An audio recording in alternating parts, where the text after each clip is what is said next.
Ở tập trước, sau khi nhóm Tần Thiên được Hoàng Dịch Thu trở ra ngoài phòng thí nghiệm, bên ngoài đã có rất nhiều người dâng lễ quỳ bái nhóm anh cùng quốc vương. Lúc này nhóm Nick đã trốn ở trong đống rơm thấy nhóm Tần Thiên mới chạy ra. Tất cả mọi người đều không sao, chỉ có Jana bị thương nhẹ do cành cây cào xước. Anh xoa đầu Nick, rủ mọi người đi ăn. Ở chỗ khác, trên con tàu phá hiểu bộ tộc La Gia đang chơi đùa vui vẻ.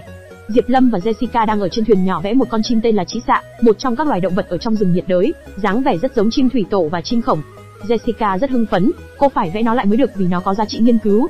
Còn Diệp Lâm thì thấy nó quá thối cô không thể chịu nổi, cô sắp buồn nôn, giục Jessica nên bỏ đi. Jessica vẫn không muốn đi, vì thối nó mới được nổi danh. Bỗng trên trời xuất hiện đại bàng kêu, nó lại lặn ngay xuống nước. Jessica chửi thề với đại bàng, nếu không có tin tốt thì cô thể sẽ hầm nó lên. Đại bạch đã đậu trên tay Diệp Lâm mang phong thư tới. Cả hai đọc xong lo lắng cho nhóm Tần Thiên, không ngờ nhóm anh lại xảy ra nhiều chuyện nguy hiểm như vậy, và không biết bao giờ khi nào nhóm Tần Thiên quay trở về. Ở thần miếu, nhóm Tần Thiên được ăn thoải mái, cụm ly uống rượu, được phục vụ nhiệt tình do quốc vương chiêu đãi. Tần Thiên dặn phục vụ gửi lời chúc phúc đến quốc vương Maya. Cô ta rất vui. Sau khi ăn uống no nê, Tần Thiên vào phòng nghỉ ngơi, anh phải ngủ một giấc đã đời. Dậy xong thì lại đi xem thử phòng thí nghiệm D3, mấy cái kỹ thuật đến từ tương lai. Đang ngồi trên giường bỗng chiếc nhẫn phát sáng, Hoàng Dịch Thu muốn mời Tần Thiên đến xem thông đạo mà cô đã lắp đặt xong. Anh không ngờ lại tu sửa thông đạo nhanh như vậy, anh chạy nhanh ra ngoài tìm cô ta. Sau khi được chở bằng du thuyền, trong lòng anh nghĩ, không ngờ chỉ trong một buổi tối là có thể sửa xong. Tần Thiên đã đi tới phòng năng lượng, mở cửa ra, thì thấy cô ta mặc bikini màu vàng và đang nằm phơi nắng trên bãi biển. Cô ta thấy anh tới, búng tay một cái, thông đạo mở ra và cho anh biết nó chỉ duy trì 1 năm. Quá trình cấu tạo thông đạo thời không thể chậm chạp, một khi khởi động sẽ bắt đầu đếm ngược, hệ thống sinh thái trên đảo sẽ sụp đổ, trở lên mất cân bằng. Vì sự an toàn của anh, cô ta khuyên anh nên rời khỏi trong vòng nửa tháng. Nhóm anh sẽ nhờ quốc vương thu thập đồ ăn dự trữ nửa tháng. Anh rất vui mừng vì có tọa độ cụ thể. Anh vẫn chưa vào xem chiếc nhẫn vì hôm qua vừa mệt vừa đói, bận cả một ngày chưa có thời gian xem. Nếu phòng thí nghiệm sụp đổ thì có thể liên kết với phòng thí nghiệm, cũng sẽ bị giải thể. Anh rất buồn, góc độ sinh học thì cô ta đã chết, cô ta chỉ là một đống số liệu. Gặp được anh và lấy lại được số liệu của phòng thí nghiệm cô ta rất vui, vì đã lâu đã quá cô độc, đồng nghiệp đều chết, một mình thủ trận địa. Tần Thiên chỉ biết cảm ơn cô ta vì can đảm cống hiến với khoa học quốc gia. Cô ta chuẩn bị rơi nước mắt, không kìm được cố đuổi khéo anh đi. Sau khi Tần Thiên quay đi thì cô ta mới khóc thầm. Sáng hôm sau ở thần miếu, Tần Thiên nói chuyện với Móng Hổ không lâu anh sẽ rời hòn đảo này, phải đi một nơi rất xa. Móng Hổ cũng muốn đi cùng, nhưng anh không thể dẫn theo bọn họ sẽ được Hoàng Dịch Thu đưa đến vùng đất chủ phú hơn, rộng lớn hơn. Tần Thiên chỉ đành dùng cách này để họ chấp nhận, thay vì đến một nơi không xác định với anh thì quay về thời đại vốn có của họ, có lẽ là một lựa chọn tốt hơn. Móng Hổ đồng ý liền. Nhóm anh bắt đầu chuẩn bị đồ. Thế là Tần Thiên gọi quốc vương đến điều động nhân lực giúp nhóm anh chuẩn bị đồ đạc. Sau đó thì lại đọc tài liệu trong chiếc nhẫn. Buổi sáng, anh đi xung quanh xem thử có thứ gì tốt thì bảo binh sĩ gom lại. Buổi tối thì lại đi tìm Hoàng Dịch Thu, thăm dò chuyện tương lai, ở bên cạnh cô ta cho bớt buồn. Ngày thứ 5 thì đã gom xong, nhóm Tần Thiên dưới sự hộ tống của sĩ binh chuẩn bị rời đi.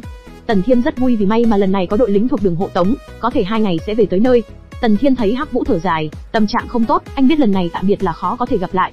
Ở chỗ khác, Jessica nghe qua xa điều biết nay là nhóm Tần Thiên quay về, đã rất nóng lòng gặp nhóm anh. Mọi người đã đứng đợi sẵn ở bến, trong rừng có tiếng động, đó chính là nhóm Tần Thiên. Cả Diệp Lâm và Jessica rất vui mừng, chạy tới ôm bên ngay vì đã lâu họ rất nhớ anh. Anh nào dám nói không nhớ được. Chia tay với nhóm Móng Hổ, Tần Thiên định tặng con chim đồ chơi Angry Bird đỏ cho con của So Lam, nhưng bị A Nhã giật lấy xem, cô bé chê bai nó rất xấu vì đầu to đùng. So Lam lại rất thích nên tặng cho con coi như đây là quà chia tay của anh. Anh dặn A Nhã lớn lên phải nhớ tới người anh trai như anh đấy, nhưng bị cô bé coi là chú. Cả Diệp Lâm và Jessica thấy Tần Thiên rất lâu, nhưng cả hai cứ để mặc anh vì đây là phút giây trân trọng. Tộc trưởng cùng mọi người đang vác đồ lên thuyền. Nhóm Tần Thiên đã sắp xếp xong đầy đủ. Ngồi lên thuyền, Tần Thiên vẫy tay tạm biệt. Nhóm Móng Hổ, So Lam cứ nghĩ sẽ gặp lại được anh lần nữa. Anh hứa nếu có cơ hội sẽ gặp lại. Anh giữ kỳ vọng cho họ coi như cũng tốt. Anh cảm ơn đời này đã cho anh gặp được mọi người. Trời đã tối, mọi người đang ở trên bong tàu vui vẻ, rôm rả nói chuyện với nhau. Tần Thiên được Jessica và Diệp Lâm bồi bổ, nhất định phải ăn đồ hai cô bưng ra.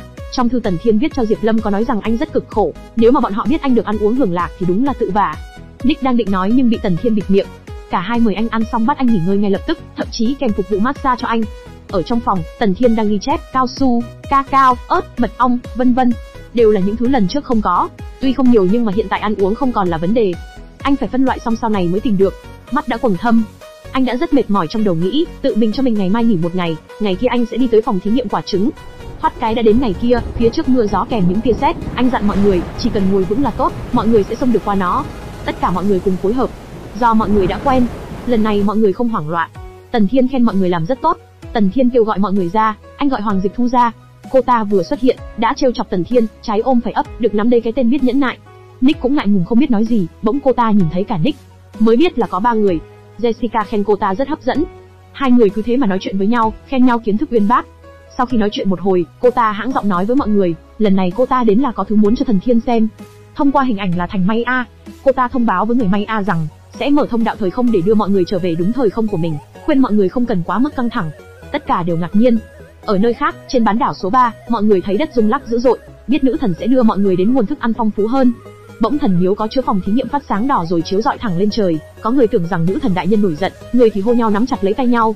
Cứ từng người bị ánh sáng đỏ bao bọc rồi hút bay lên. Bất cứ ai ở đâu đều vậy, sau khi hút mọi người xong nó đóng lại. Chỉ còn Thành May A, rìu đá, gỗ và các vật liệu. Tần Thiên ngạc nhiên, Hoàng Dịch Thu cơ thể lúc này đã bắt đầu nhạt dần, cô ta biết lần này đã hao hết nguồn năng lượng, chỉ còn đủ để duy trì mấy ngày. Cô ta chúc nhóm Tần Thiên thuận buồm xuôi gió. Bỗng cô ta nhìn Tần Thiên trong lòng muốn nói rất nhiều, nhưng cuối cùng chỉ thốt lên được lời cảm ơn. Cô ta cảm ơn cậu trong mấy ngày đó đã tìm đến cô ta nói chuyện, cùng cô ta trải qua những ngày cô độc cuối cùng trong suốt mấy trăm năm. Cơ thể cô ta bắt đầu vỡ vụn. Hẹn Tần Thiên bảo trọng. Phòng thí nghiệm ở bán đảo 3 đã hết năng lượng. Mọi người lo lắng, Tần Thiên khuyên mọi người đừng lo, bởi vì bọn họ đã được nữ thần đưa đến nơi tốt hơn rồi. Tần Thiên có hơi chút buồn khuyên mọi người giải tán. Tần Thiên đi về hướng nhìn ra bán đảo số 3, cả ba thấy anh không nói gì định đi ra an ủi chút, nhưng Diệp Lâm khuyên cả hai nên để Tần Thiên một mình yên tĩnh. Chỗ khác, người May A trên bán đảo số 3 tiếp đất thành công, mọi người không biết đây là ở nơi nào. A Nhã nhận biết đây là thế giới mới, nhìn khá tương tự với nơi sống của bọn họ trước kia. Mọi người phát hiện củi vừa chặt không thấy và cả cái rìu. Giờ bọn họ mới biết những thứ đó đều bị giữ lại ở nơi đó. Hắc Vũ vui vẻ kêu mọi người bắt đầu lại từ đầu. Móng Hổ hốt hoảng, anh ta đã nhớ 5 câu ngụ ngôn mà Tần Thiên đã nói trên đường tới thành bang, anh ta phải mau chóng ghi lại. Quốc Vương bắt đầu đứng lên nói với mọi người, nơi này chính là nơi mà nữ thần đã chọn cho chúng ta phải xây dựng nhà ở tại đây. Chúng ta sẽ dựa theo chế độ ngày trước thành lập quốc gia, nhưng ông ta tuyên bố chế độ nô lệ sẽ được hủy bỏ. Mọi người không biết phải làm gì tiếp theo. Bỗng trên trời mây đen khắp trời, kèm những tia sét. Quốc Vương khuyên mọi người nên tránh mưa trước, bên những cây chuối có lá to. Ở chỗ khác trên bong tàu phá hiểu, các đứa trẻ đang cưỡi trên lưng bọn sói, bọn chúng hô vang với nhau sẽ đánh bại ma vương. Diệp Lâm thấy bọn trẻ tung tăng khuyên bọn trẻ nên chạy chậm thôi. Jessica đã phát hiện gì đó. Tần Thiên đang nằm trên giường, chân vắt sổ, một tay gác sau đầu, một tay bấm hệ thống. Sau chuyến đi vừa rồi, tích phân lại tăng lên, nhưng không đúng với tưởng tượng của anh. Trước khi vào khu D3, anh có 18.000 điểm, lúc tiến về thành bang anh có mua 2 cuốn đại toàn cấp cứu dã ngoại và đại toàn kỹ thuật cận đại, tất cả tốn 9.000 tích phân. Sau đó anh chế ra cao su và đèn, lần lượt mất 3.000 và 2.000, chế tạo ra quai nai, lại được 7.000 điểm. Anh nghĩ nên đổi một thiên phú có sức mạnh như trâu, có thể vác tảng đá nhẹ như bông hồng.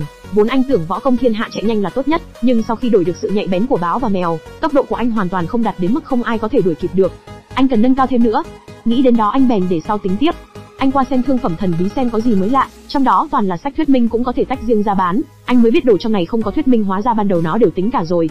Điều anh ghét nhất là anh phải cần nó để giải thích thiên phú, nếu không thì trừ mấy cái thiên phú có thể đọc hiểu từ tên, như độ nhanh nhạy của báo và mèo thì cái khác anh không biết tác dụng. Tinh, ký chủ mua vật phẩm thành công. Tinh, đang phát vật phẩm. Tinh, ký chủ nhận vật phẩm thành công. Chưa gì anh đã ôm đầu, anh tưởng nó đau lắm nhưng lần này không có đau một chút nào.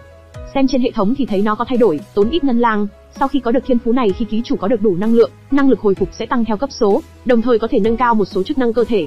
Anh vốn tưởng rằng tuyệt tức chi quy này có thể ngăn cách toàn bộ khí tức của anh, là kỹ năng khiến cho các loài thú nhanh nhạy không phát hiện ra được. Hóa ra nó là thiên phú nín thở. Anh thấy cái tên phú này rất thú vị, Khuất Cường Bình Đầu có thể kháng độc, nhưng phải đổi 15.000 tích phân. Đó là toàn bộ tài sản của anh. Tần Thiên lại nghĩ thôi bỏ đi, đợi khi nguy cấp hãng đổi, thời gian thì anh sẽ chú ý. Trong hệ thống hiện hình các hình học với các công thức giải của từng chiếc nhẫn. Anh học dốt toán hình học nên không hiểu được, qua xem bố cục địa lý ở khu A1 của phòng thí nghiệm quả trứng. Anh nghĩ nên đặt tên cho nhẫn, nhẫn có chứa tư liệu thì gọi là nhẫn 5 góc, còn nhẫn có cơ chế phòng ngự mà Hoàng Dịch Thu đưa gọi là nhẫn D3. Và hai cái nhẫn này có thể liên lạc như điện thoại, trong thế giới này quả thực là nghịch thiên, đồ rất hữu ích. Bỗng cốc nước trong phòng anh bị rung lắc. Tần Thiên không biết chuyện gì xảy ra thì được Jessica báo cáo qua loa. Thuyền của nhóm anh đang đi vào cao tốc. Anh không hiểu chuyện gì, chạy ra bong tàu. Diệp Lâm và Jessica khuyên anh nhìn bên cạnh, đó chính là xoáy nước. Trước khi Tần Thiên lên, Jessica đã đoán hai người có đáp án giống nhau, nhưng đều sai. Cô cho biết đây là hải lưu, hơn nữa còn là hải lưu có tốc độ cao 8 km/h. Cái mà anh nhìn thấy chính là do tốc độ của dòng xoáy quá nhanh tạo thành. Lúc này Tần Thiên mới nhớ lại trong bài học địa lý có nói đến, định nghĩa của nó là một dòng lưu động ở một trình độ có tốc độ ổn định, và ở một hướng nhất định, là một sự vận động có quy mô từ một mực nước biển, hoặc vuông góc chảy sang một khu vực khác, là hình thức vận động chủ yếu của dòng chảy. Giờ anh mới biết tốc độ của tàu lại nhanh như thế, vì nó thêm cả tốc độ của hải lưu, nên cũng xứng đáng gọi là cao tốc trên biển.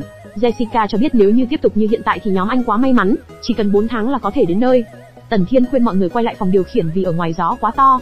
Khi vào trong, cả ba nói chuyện với nhau biết được, người May A từ khu D3 trở về quá khứ, truyền thụ kiến thức của bọn họ. Châu Mỹ, nơi quê hương của người May A mới có thời cổ điển, bùng nổ văn minh May A. Văn minh của người May A chia làm 3 thời kỳ tiền cổ điển, thời kỳ cổ điển và thời kỳ hậu cổ điển. Trong đó, thời kỳ cổ điển là huy hoàng nhất, hơn nữa đặc biệt huy hoàng, không hề có sự tuần tự phát triển. cho nên ngành khảo cổ hiện đại mới suy đoán rất nhiều với văn minh Maya, sau đó mới dựa vào bích họa, mũi tên phi thiên và người thời không để đưa ra suy đoán. Còn anh bay đến từ ngoài thời không, văn minh đây là có sự nâng đỡ của người ngoài hành tinh, vân vân. Nói đến đây Jessica thấy rất kích thích. Cô đã biết bí mật bên trong, hóa ra vì giáo viên của bọn họ chính là nhân viên nghiên cứu khoa học cấp cao đến từ tương lai. Nhưng cô không biết lịch pháp của bọn họ sao lại vậy. Tần Thiên cho biết lịch pháp của bọn họ là dùng lịch pháp từ thời đại của chị Hoàng Dịch Thu, mà cô ta đến từ vị trí của các hành tinh lớn của thời đại bọn họ, tương tự với chúng ta, cho nên mới xảy ra sự sai lệch rõ ràng. Vì vậy lịch pháp vốn mới có chút không thỏa đáng. Vì để phù hợp với công việc và nghỉ ngơi trong nông nghiệp, cô ta đã thông qua tính toán khoa học để chỉnh lại lịch pháp. Cho nên đây mới là nguyên nhân lịch pháp người Maya tương tự với chúng ta, nhưng lại có chút khác biệt. Pokuma canh gác, cậu đã nhòm thấy có một con tàu ở xa đang đi tới. Anh ta liền kêu với Tần Thiên ngay. Cả ba đã lên bong tàu, nhìn thấy nó có chút quen mắt, nó đi trong màn sương mù, nhóm anh tưởng đây là thuyền ma nên không có phòng bị. Tất cả mọi người đều chạy ra bong ngắm nghía. Mọi người thấy nó rất to, còn biết nó có hỏa pháo. Tần Thiên đang nghĩ may là giả, nhưng Pokuma thông qua ống nhòm anh ta lần này nhìn rõ hẳn, mà lại không bị sương mù che phủ. Cả Nick cũng đồng tình. Vì lần trước làm sao cũng không nhìn rõ được, quanh quanh co co, nhưng giờ nhìn rõ rồi, cô nhìn thấy trên thuyền bọn họ có một lá cờ đen, bên trên còn có hình đầu lâu. Tần Thiên phải nhòm ngay, thông qua ống nhòm anh biết đó là tàu hải tặc. Biết có chuyện xấu, Tần Thiên giục Diệp Lâm và Jessica đưa mọi người quay vào bên trong, không được ra ngoài. Tần Thiên kêu Kata chuẩn bị cảnh giới khởi động guồng quay, người đến không có ý tốt, phải mau chóng tránh mới được. Bất ngờ chiếc thuyền đó có những mái chèo cố tình đuổi theo thuyền của anh. Lúc này Kata vẫn không hiểu vì sao thuyền ma đuổi theo mọi người. Nick lại nhìn thấy đám người đó hơi khác với chúng ta, cô chưa từng thấy ai da trắng như vậy. Tần Thiên lại nhòm lần nữa, thì thấy có một người cũng đang nhòm về phía anh. Vốn dĩ anh tưởng rằng người trên thuyền sẽ là kiểu hung thần ác sát, dáng vẻ thô lỗ, không ngờ lại là một nhóm người ăn mặc quy cách, còn cầm theo súng. Anh đoán đó là quân đội, chỉ huy còn là người có khí chất cao quý, nên quan sát thêm. Ở chỗ khác, con tàu hải tặc bọn chúng cũng nghi ngờ thuyền của Tần Thiên là thuyền ma, lại còn có bánh có thể chuyển động được. Người đàn ông bên cạnh suy đoán bên trong có ma quỷ ký sinh. Ông bịt mắt đen tên Sở Oát còn chửi con thuyền ma này. Charlie trêu chọc Sở Oát rằng ma quỷ trên tàu sẽ nghe thấy. Sở Oát không tin còn cười nhe răng. Ông ta mong nhóm Tần Thiên nghe thấy, rồi xông đến chỗ ông ta sẽ cho bọn anh thấy. Ông ta khẳng định cung nỏ trên thuyền của nhóm Tần Thiên chẳng là gì so với đạn pháo của hắn. Lúc này ánh mắt của hắn lộ ra vẻ hung ác. Ông Charlie khuyên ông ta không thể mạnh bạo như thế, vì chiếc thuyền này là chiếc thuyền bảo vật. Charlie có ý muốn lấy chiếc thuyền của Tần Thiên tặng cho quốc vương, ông ta muốn quốc vương thưởng cho ông ta một tòa thành cổ. Còn Sở Oát đang uống rượu, ông ta chỉ muốn ở trên biển tự do tự tại. Ông ta không thể nhịn nổi, vì thuyền của Tần Thiên không có đàn bà. Còn Charlie khuyên ông ta nên nhịn tiếp, biết đây không phải là thuyền ma. Tần Thiên qua ống nhòm nhìn thấy rất rõ, bọn chúng đang nói chuyện với nhau, còn nói chuyện bằng tiếng Anh. Anh khẳng định đây không phải là thuyền ma gì cả mà là thuyền thật. Trước đây anh nhìn thấy hình chiếu của con thuyền này nhất định cũng nhìn thấy hình chiếu của thuyền anh. Anh lo lắng, tuyệt đối không thể để bọn họ phát hiện con thuyền bây giờ không phải là thuyền ma mà là thuyền thật. Anh phải cho bánh thuyền tăng tốc hết cỡ mới được. Charlie khuyên Sở Oát đừng đuổi nữa, vô vị. Tần Thiên đã nghe thấy, anh thấy may quá, anh chỉ cần giữ yên lặng, rồi mau chóng rời đi. Bỗng tên Sở Oát ném thẳng chai rượu vào người Tần Thiên. Tần Thiên theo phản xạ đã né nó, nhưng khi nó chạm đến sàn gỗ của thuyền vỡ một tiếng toang rất mạnh. Lúc này cả ba đều hốt hoảng ngạc nhiên. Tần Thiên kêu mọi người ngay, mau chuẩn bị cảnh giới, có kẻ địch xuất hiện. Tần Thiên lại hô, mở bánh thuyền tăng tốc hết cỡ. Diệp Lâm báo mọi người làm ngay. Tần Thiên đã kêu nhóm cung nỏ Jana lên cung chuẩn bị chiến đấu. Tần Thiên cũng đã ngắm bắn, anh thể phải chiếm lợi thế trước mới được. Lúc này tên chuột mắt Sở Oát đang nhòm, hắn thấy thuyền của Tần Thiên có đàn bà nên rất vui, kêu gọi thuyền viên của hắn tăng tốc về phía trước. Nhóm Tần Thiên bất ngờ thấy thuyền của bọn họ tốc độ càng lúc càng nhanh, guồng quay của nhóm Tần Thiên đã khởi động đến mức cao nhất mà không cắt đuôi được bọn chúng. Tần Thiên biết bọn chúng đông người, giữa đường thường xuyên đổi người. Tên chuột mắt đã rất bực tức, vì thuyền của Tần Thiên càng lúc càng nhanh, hắn dựa vào nhân lực thì không chống đỡ được lâu. Charlie khuyên Sở Oát nên bình tĩnh rồi kêu người manh tên móc câu lên. Ông ta còn kêu gọi khơi dậy tinh thần động lực của bọn chúng, các anh em, mỹ nhân và tiền bạc đều là của các người, xem các người phát huy đấy. Tần Thiên đã thấy bọn chúng hành động, nhận biết đấy là móc câu thì cũng quá muộn. Charlie đã ra lệnh bắn xuyên vài đuôi tàu của nhóm Tần Thiên. Phập phập phập, rất nhiều móc câu bắn vào tàu phá hiểu. Tên chuột mắt Sở Oát vui mừng, vì như vậy nhóm Tần Thiên không thể chạy thoát. Hắn kêu, tiểu đội A và B khóa sắt, những người khác yểm hộ cho súng kíp, tranh thủ thời gian đoạt chiếc thuyền của nhóm Tần Thiên về. Ohama cũng đã lên cung bắn hạ vài tên đang leo từ móc câu tới thuyền của anh. Tên chuột mắt Sở Oát thấy vậy rất bực mình, hắn chửi thề kêu đám thuộc hạ bắn súng kíp chuẩn bị giết hết đám đàn ông. Tần Thiên thấy vậy hô mọi người mau trốn đi. Ohama lo lắng nhưng cũng đã chạy vào trong cùng mọi người. Nhóm Tần Thiên đã nấp trong khoang, đạn chỉ xuyên thủng được một lớp gỗ vì lực bắn của súng kíp không mạnh cộng khoảng cách giữa hai thuyền xa. Tần Thiên đoán nhóm Diệp Lâm sẽ không sao, nên cứ trốn trước đã. Đầu tiên anh phải bàn bạc với mọi người, súng kíp cần thời gian thay đạn, thời gian đó chính là cơ hội của nhóm anh. Nick và Kata phụ trách xử lý đám người bò theo khóa sắt qua.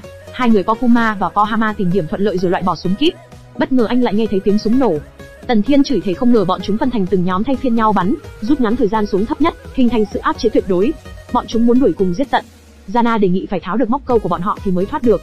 Pokuma cho biết mọi người không đủ thời gian, vì bọn chúng sắp qua đây rồi. Tần Thiên lại suy nghĩ, số lượng người chênh lệch, vũ khí bị áp chế, một khi bị bọn chúng nhắm trúng con thuyền thì xong đời. Kata xung phong ra trận để tranh thủ ít thời gian cho mọi người. Tần Thiên quyết định anh ra ngoài một mình, bảo mọi người ở đây chờ tín hiệu. Tất cả mọi người đều muốn cùng đi với anh. Tần Thiên giơ tay có đeo chiếc nhẫn, nó đã mở khiên chắn. Tần Thiên cũng bớt lo lắng, may mà dùng được. Tần Thiên kêu Kata mấy người theo sau anh, đã đến lúc phản kích. Tất cả đều xông lên. Xoẹt xoẹt xoẹt. Chúng thấy nhiều người bị chết, ý chí đã lung lay. Có tên rất sợ hãi chỉ muốn quay về, chúng không muốn chết. Tần Thiên biết dựa vào sức mạnh của con tàu thì không thể nào đánh bại được bọn chúng. Anh phải nhân cơ hội này khiến chúng bị ảnh hưởng, thậm chí là khiến bọn chúng tàn phế để không dám quay lại nữa, nếu không thì con thuyền phá hiểu này sẽ nguy hiểm. Tần Thiên kêu mọi người không cần nhẹ tay, cứ đánh mạnh. Charlie lúc này đã có lo lắng, sao có thể chặn được cả đạn, ông ta nghi ngờ thuyền của Tần Thiên là tàu U Linh bất tử. Còn ông chuột mắt Sở Oát tức tối kêu đám thuộc hạ lấy đạn pháo ra. Bọn chúng đã lôi ra đạn pháo. Tần Thiên kêu mọi người cẩn thận nấp sau lưng anh. Bọn chúng đã bắn pháo, anh lẩm nhẩm chiếc nhẫn nhất định phải chống đỡ được. Đạn pháo bắn vào khiên rồi bị bật ra với lực rất mạnh, khiến cho Tần Thiên tê hết cả người. Sau cú đó anh kêu mọi người phản kích. Những cú cung nỏ được bắn ra một phát xuyên hai tên cùng lúc, rồi cả tên bắn đạn pháo. Tần Thiên rất vui vì tấm chắn này thật tốt, có thể chặn được cả đạn pháo, chỉ là hơi tê tay chút, nhưng đối với anh không sao cả. Bỗng nó phát ra âm thanh, chính là pin yếu, năng lượng không đủ. Với tình thế trước mắt Tần Thiên không thể giải quyết trong trước mắt, anh phải nghĩ cách. Anh kêu Azuba đang nấp sau cột buồm thay anh đeo chiếc nhẫn để tiếp tục chống đỡ cho anh, còn anh chạy đi điều chế bom thể lỏng. Azuba ú vì anh ta không có thần lực. Tần Thiên biết năng lực của anh ta yếu nhất, nhưng cũng có thể làm giá đỡ cho lớp phòng vệ, như vậy có thể bảo vệ, vừa có thể giữ chiến lược. Tần Thiên kêu anh ta kiên trì. Đàn thú bỗng thấy Tần Thiên sồng sộc vào mở toang cửa cũng hú hồn một phen. Anh tóm cổ ba con gà, kêu nó qua giúp anh, rồi buộc chân nó lại, chạy qua phòng thí nghiệm, để nó trên sàn rồi vẽ 3 đường thẳng giao nhau ở giữa. Anh nhớ đây là cách anh học được từ một bà thím ở quê, một chiêu rất có uy lực.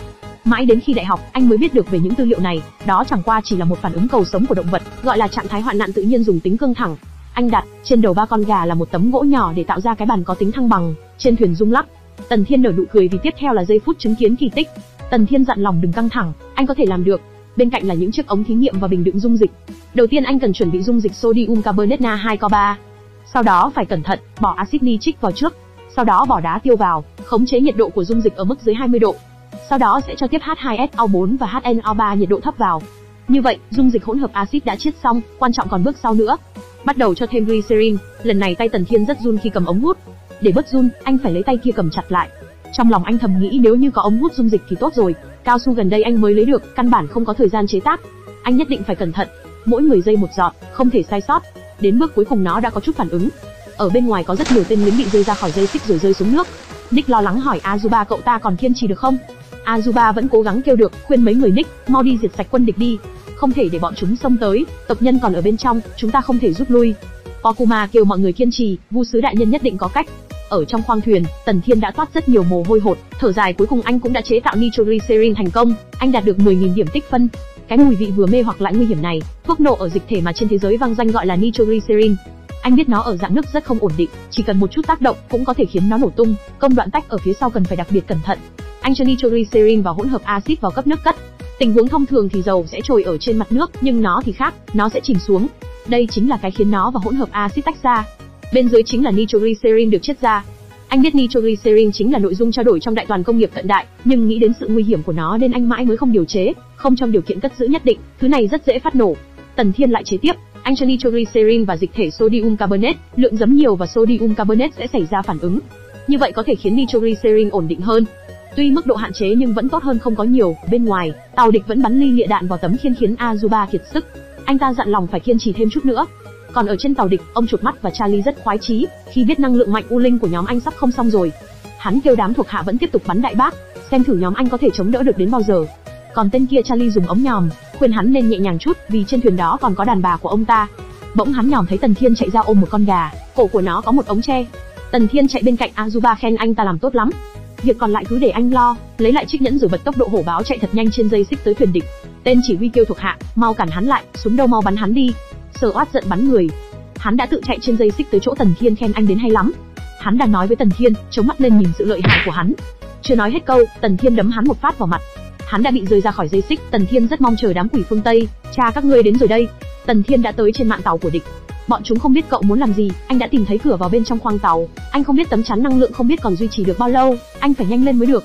Tần Thiên đạp chân một cái dùng tốc độ báo săn lần nữa. Những tên thuộc hạ không thể cản anh được, chúng bắn vào anh, rất may vì chiếc nhẫn đã bảo vệ. Tần Thiên đã xông thẳng vào cửa bên trong khoang tàu, anh chạy xuống tầng sâu nhất của thuyền, cũng chính là xương sống của tàu hay còn gọi là long cốt. Anh chỉ cần cho nổ chỗ kho đạn pháo của bọn chúng thì tàu sẽ phế. Tần Thiên lấy ống dung dịch đựng trong ống tre ra, anh cầm lên rồi ném nó thật mạnh xuống. Ở bên ngoài, Nick bỗng nghe thấy tiếng tàu của địch bị nổ, cô rất lo lắng cho anh. Kata đã nhìn thấy Tần Thiên được bao bọc bởi tấm khiên rồi bị rơi xuống nước. Nick đã không ngại ngần gì cầm ngay dây thừng nhảy xuống cứu anh ngay lập tức. Tất cả mọi người đều ngạc nhiên, còn các thuyền viên của hải tặc bọn chúng nhao nhao trèo lên cột buồm, bọn chúng không muốn bị rơi xuống trực tiếp vào lốc xoáy. Một tên đã bị đạp cho một cú rơi thẳng xuống lốc xoáy. Jana kêu Jessica mau dừng lại. Lúc này ở bên trong buồng lái, Jessica không thể dừng được, do tốc độ nhanh quá, Diệp Lâm phải tới giúp. Trong lòng hai người lúc này hy vọng Tần Thiên nhất định không được xảy ra chuyện gì. Ở bên ngoài, Nick đã xuống nước bơi tới chỗ Tần Thiên, cô đã bắt được tay anh. Dây thừng bỗng bị kéo căng, cả hai đã bị dính vào lốc xoáy cực lưu. Tần Thiên khuyên Nick mau buông tay, nếu còn kéo tiếp thì chúng ta sẽ xong đời. Cô không muốn buông tay anh ra. Tần Thiên biết lốc xoáy mức này, đừng nói là cứu mình mà đến tự thân Nick cũng khó giữ nổi. Bỗng chiếc dây thừng bị tuột khỏi tay cô, ngay giây phút cô tưởng bị toi đời, thì Tần Thiên đã kéo tay cô vào trong tấm khiên chắn cùng với anh. Cứ thế hai người bị cuốn vào trong lốc xoáy. Tập phim đến đây thôi. Về sau Tần Thiên và Nick có thoát nạn không? Hãy theo dõi video sau của mình nhé. Chúc các bạn ngủ ngon.